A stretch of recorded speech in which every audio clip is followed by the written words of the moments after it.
après ce moment tant attendu, l'accueil de ces braves Sénégalais qui viennent donc de fouler le sol de Dakar. Mais un sentiment de satisfaction et un grand soulagement.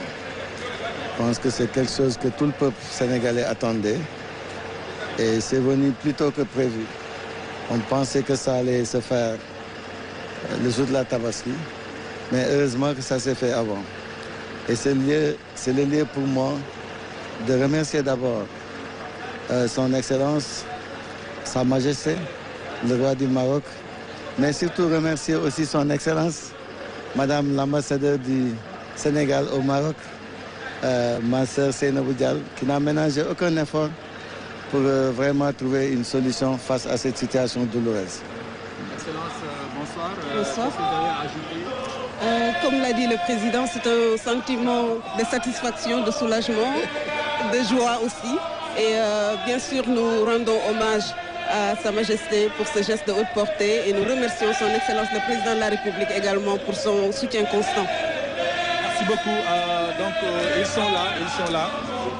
Les compatriotes, vous les entendez, très heureux de retrouver le sol sénégalais.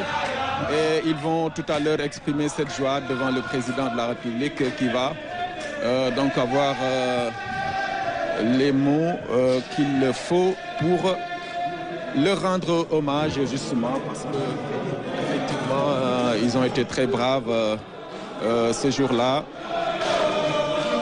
On s'en souvient. Ils sont là.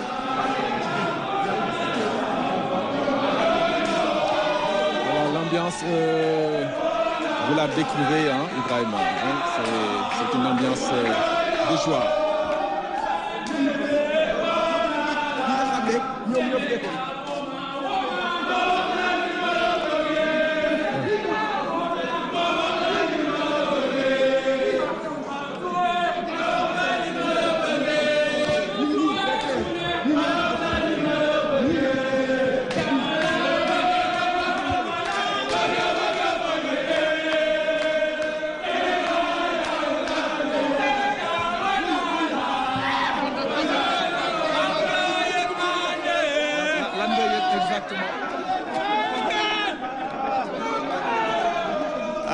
Ils sont très heureux, très contents, hein, très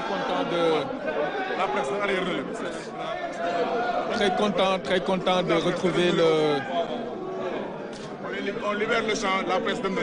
Voilà, ñu ngi lay remercier. Mën nga yaa ngi en direct RTS. Mën nga présenter. Je me nomme Omar Diawara. J'habite à Saint-Louis. Bamba Ba, il m'a amené ici à Tanger, là-bas à Tanger. Bamba Ba, c'est le président de la Linguère de Saint-Louis. Il nous a amené là-bas. Là-bas, à Tanger, on n'avait pas de problème. Il nous donnait des tickets, loger et nourrir. On n'a pas de problème. Mais en venant au Rabat, on a eu quelques problèmes. Mais c'est un destin. On l'accepte. Ce n'est pas la fin du monde. On accepte quoi. C'était trop dur, mais c'est un destin. C'est un destin. Lan nga yëg bi nga ñëwee ci Sénégal après moment yi ngeen vivre foofu. Non li ma yëg bëri na ndaxte boobu ba léegi nii métti woon na quoi métti woon na ndaxte tey football dafa war a boole waru taaxalee mais tey ñoom lu ñu bëggoon mooy que jël coupe bi te yàlla jox nañu coupe bi te yàlla bi ñu joxee coupe bi ñu koy sant yàlla quoi ñu ngi sant yàlla bu baax di sant yàlla bu baax man bi ma ñëwaatee ba gisaat gars yi ni sant yàlla quoi. waaw sànq bi ma yëgee grâce bi kontaan naa quoi di remercier suñu président son excellence Bassirou Diomaye Diakhar Faye def na affaire bu rafet waaw ndaxte soo gisee taxawaay am nañu fee taxawaay bu rafet ñun ñëpp suñu ambassade yi nag di leen gërëm di leen sant ak ambassade yi di leen gërëm ak suñu ay consulat waaw di leen gërëm bu wér di leen gërëm bu wér. Merci beaucoup. Merci, voilà, c'était donc un des Sénégalais qui sont aujourd'hui libres, qui reviennent au pays avec beaucoup de joie. Dans quelques instants, le président de la République donc va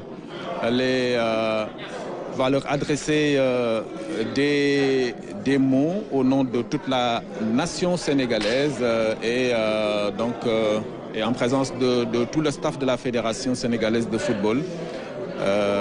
Tout à l'heure, vous avez entendu le président Fall remercier déjà les autorités des deux pays, les plus hautes autorités, pour avoir évidemment contribué à la libération de ces supporters dont la situation a beaucoup marqué, a beaucoup peiné, au-delà même du Sénégal.